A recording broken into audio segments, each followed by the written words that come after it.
But speaking of actual dance moves, there was something else that saved Nate Robinson this week. Thank God. True. T-Shaw, do you know what I'm referring to? Do you want to tell the people?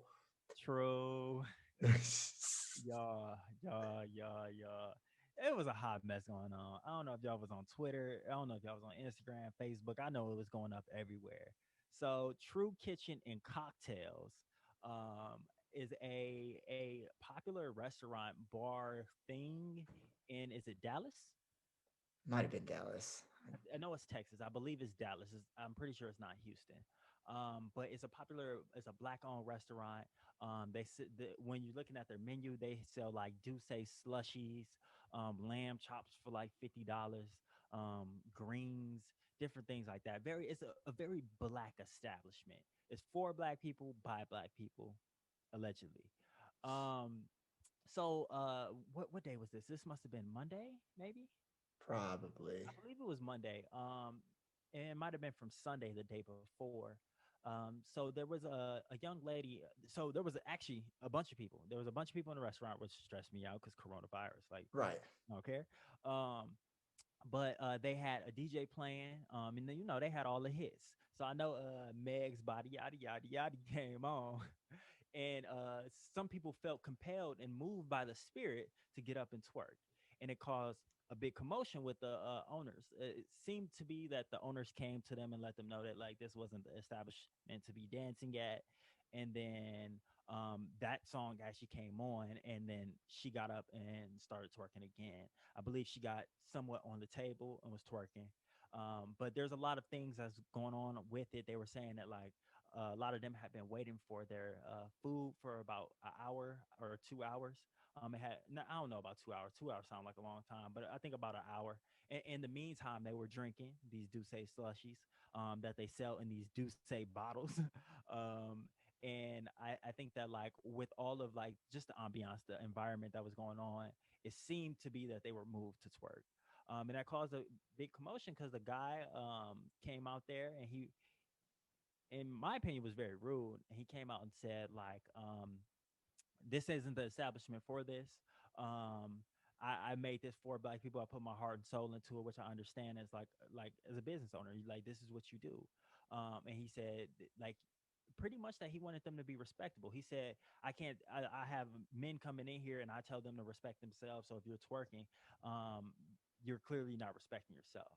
And I kind of felt that I felt like that was a problem too. Like it was the tone of how he said it. That because someone is twerking, they're not respecting themselves. So I think there was a lot of things going on. So Scholar P, what do you think about that? Yeah, because I do want to start off by saying I understand, you have it's your business, you have a right to run it the way you want, but you have to understand how that's going to be perceived and taken in by society when you tell women that twerking is not respecting themselves. He has no idea what these women do, their profession, how they serve the community, what they're like to their family members, and even regardless of all of that, they're human beings, and so you should assume that they respect themselves, and you should give them that respect. And I think that that's one thing. I also get sort of annoyed because I feel like he mentioned the men like, yeah, I want men to respect themselves too, but like you're not calling out any men for any of their behavior. A man could be at a table quiet talking about how he abused someone or hurt someone the night before, and because he's not twerking and doing stuff that's associated with women, he's not called out. And I think that that's where a lot of people have the issue. Like twerking doesn't mean that I don't respect myself. Twerking is an expression of dancing. You give it like you can't tell me not to twerk in a place that gives me Douce slushes. Like what are you talking about? And I don't I've heard that it was like dance music that was going on, right? So if you playing twerk anthems, you giving people like alcoholic slushies. Like I don't see how you can sort of equate that to, oh, if you twerk in this place where I've given you slushies and dance music, you obviously don't respect yourself. Because like I don't even know what respect yourself means in that instance. And it's clear that It seems like he has this idea of what a Black woman should be and should do if she's respectable. And I think that's why he got the pushback. Absolutely, absolutely. And I think a lot of my problem is kind of like it's rooted in respectability, right? I think that like because he said something very important where he was like, "Oh, y'all wouldn't do this at a white restaurant." And the thing is, like, a white restaurant isn't serving like used Douce bottles, like Right. as like their glasses, right? They're not. They don't have DJs playing. They also aren't like so. This restaurant is also like having like a New Year's like party thing there. So it's like it's hard to figure out where he's drawing the line, right? Like you can't you can't have your cake and eat it too. You're serving to a black audience with very black things. Like we're looking at greens, we're looking at like just the food that they're serving, chicken and waffles. Like you can't capitalize off of black culture and then when black people are being black, you can't demonize them for that. I had a big problem with their dress code. Did you happen to see their dress code? Uh-uh. So their dress code, I'm gonna read it to you. It says no ball caps, no ball caps or casual headwear. Parentheses do rag hair cap. No slides, all slides, especially the fuzzy ones.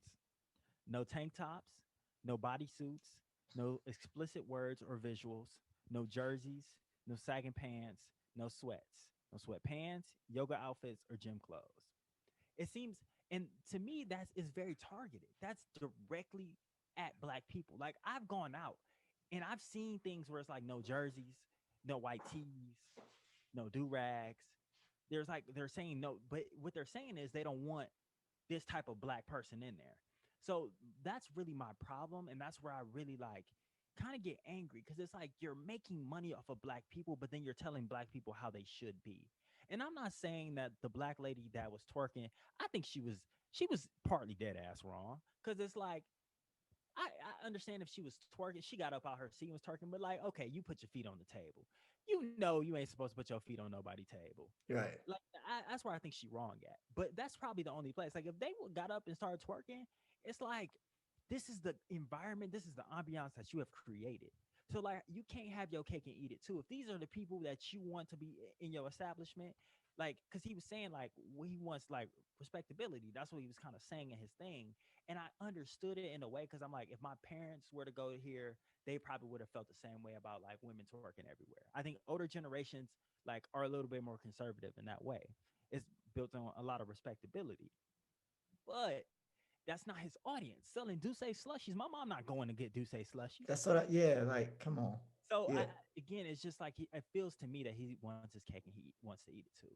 Yeah, yeah, and it just I love what you said about just the hypocrisy of it all, because it's like, when people, I don't think folks really make that link in terms of how dangerous this type of thought and rhetoric is, because it creates this dynamic of, oh well, there's certain black people that respect themselves, and there are ones that don't, and it's dangerous because when someone gets shot, killed, murdered by cops or other forces that be, it becomes, this is the same stuff you see on the news cycle. Well, if, God forbid, knock on wood, something were to happen to those women, it'd be like, well, they were twerking and being disrespectful at an establishment a month earlier, right? And so I think that it's important for, I don't know if this black man like sort of realizes that. And like, I totally agree with you, Tisha. I think that he probably comes from a generation where it's just like, there was excellent black people who happened to dress and act and conduct themselves in a certain way. But I don't know if the older generation has realized that like our generation is able to do all those great things and accomplish all these great things, but we're going to do it our way and we're going to do it unapologetically. And I think that there has to be a passing of the torch in terms of that, like acceptance and lack of judgment. And I don't think we're there yet. And I don't think that this man wants the detriment of black people or anything like that. But I don't know if he realizes that when he says this type of stuff, especially to young black people, he's giving racists, he's giving white supremacists the fuel that they need to vilify us later and now, you know what I'm saying? And so I this is just a call to folks who might be older and feel like there's only one way to be respectable. that's not necessarily the case. And you could be the reason, and your rhetoric and your mindset could be the reason why a Black person is vilified in the future, because you feel like some of us are worth more and are worthy of better treatment because we act a certain way. And I think that's one of the main takeaways I got from it. Yeah, no, and I think that was a great point. That was a great point because I had in my African American studies class, I had an older gentleman blame Sandra Bland for her death. And it's like he was like, "Oh, well, I'm from Texas. I'm from the Prairie View area. She like not that he knew her, but he knew that she knew of the area. So he was pretty much saying that because she knew better, she should have did better. And like her losing her life is kind of on her because he wouldn't have done that. And people that he know would have been more respectable in that situation. He said, like, no matter how you feel, you're supposed to check those feelings. And I think that then we're playing a whole different game. We're forced to play by a whole separate set of rules. And I think that like it I thought like it was coming out of left field to say like, oh, you don't act this way at white establishments. Because that's not the point. Because I think white people act that way at white establishments. There was a bunch of videos coming out of like white people wilding out, like at a Denny's or at it was at a brunch restaurant. It was like at a place like that too. So I think that like it's crazy to try to like you're trying to play by white standards, but that's not what you are at all. And you're trying to place that upon us. So just like you saying, it's like it's perpetuating a lot of anti-black rhetoric. It's the same way that like white people can go out after the Lakers win or the Dodgers win and flip cars over and burn things down and like, Absolutely. and then if black people go out and riot after somebody shot and killed, we're still blamed more than they were. Or like white people can storm the state capitol in Michigan and plot to overthrow the governor and different things like that, stand out there with guns and stuff, and allow it to progress to where, like months later, where they have a plot to actually kidnap this woman. But if black people are out in the street, we're over policed for just being out, having masks on and different things. We're arrested at protests for stepping over a line where they have no lines. There's no boundaries. They pull them all. The police are often pulled out of the situation, and they're just allowed to kind of be and do how they do. So I think it's just again you help show how we're just forced to play by different rules a lot of the time, and it's important to call those contradictions out because I think it goes beyond just like the twerking and like her putting the feet on the table, all of that. It I think that drew attention to like how black people can perpetuate anti-blackness because it forced us to look at like his dress code. Like that dress code is very targeted. Like the fuzzy slippers, I know he talking about the little Puma ones, like like do rags, like things like that. And it's like, and you were talking about this earlier too, but it's just like, all right, if you had jazz music playing, you had wine as your only selection of alcohol, like, and like someone just got on your table and started twerking, even I would understand you as an owner being like, hey, will you sort of chill out a little bit? But this man made a speech in front of Mhm. everyone, right? Like, and I can understand that you don't want certain behavior in certain places, but like you could have came to those sisters individually and just been like, hey, will you help me out? Will you do me this favor? I know you're having a good time. I know you've been waiting a long time for your food. Will you could you sort of adjust X, Y, and Z? But for him to like make that public statement, it Mhm. said so much about what he thought about Black people, and what you've been saying, T. Shaw, is that you don't get to pick Black people. You don't like, you can't just take our money and say, well, some of y'all are good, some of y'all are respectable, some of y'all aren't. Because once you pick, you give white folks and other racist structures the ability to pick as well. And guess what? Get the irony is that as respectable as that man probably thought he was, if he gets caught on the wrong night or maybe on the wrong day by the wrong person, he's just as horrible as he's painting out those Black women to be for twerking. And I don't think that has clicked for him. So this is just a call out to folks. This is what happens when you do this type of thing. We can't say that we want to uplift Black people and not really want to uplift Black people. If I say I want to uplift Black people, I don't mean just higher class Black people with who make six figures or more. it should mean everybody. And if it doesn't mean everybody, own up to that and be like, hey, I don't really care about black people. I care about these black people because I can respect that more. Absolutely. Just be real with it. Don't say that you giving your life and your blood and your sweat and your tears for black people. And it's like, no, it's black people in your image. That the way that you created or the way that you assume black people to be. So I got one more question before we move off this topic. Because I think it comes up a lot. I also see this with like videos and it's like with little girls too, right? So like people were doing like the savage challenge and it'd be like a mom, like a older daughter, and then like a girl that's maybe like 5 or 6 or 7, and they would do like the savage, and then it's like kind of like a twerk at some point. And the little girl didn't do it, and the dad walked in there and was like, yeah, because she know better. And it's like it, I have a question like why is twerking seen as degrading? I've always kind of wondered this, right? I think that like twerking gets this bad rep and that is so disgusting, but it's really only when black women do it too. And I think that's what I'm noticing. But then it's like there's other cultures that have very similar things. Like we think of like Caribbean culture, how they whine, and that's seen as like a beautiful thing, right? It's like belly dancers. They're moving like we're kind of moving the same areas, right? I think there's a twerk kind of built into a lot of cultures that aren't white. So I want to know why like twerking for African Americans is seen as like degrading and then they don't care about themselves.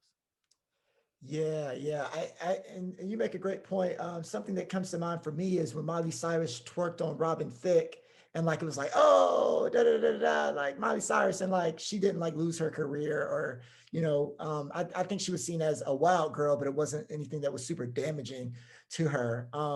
In terms of why I think that not only have Black women been sexualized differently than most people in society, but their sexualization has been vilified in a particular sense, right? And so, somehow a little girl doing a Meg the Savage dance to her father equates to, oh, you're gonna make horrible decisions in life when it comes to dating and relationships, or God forbid you have any type sort of sexual liberation, because that's also wrong as well. And so we put that pressure on Black women, and it's very historical. Black women are somehow tougher than everybody else, can take more pain than anybody else, but they're also now, and because of that, they're maybe not looked at as women or as delicate as women. And so when they do things that are sexual, somehow it's over sexualized.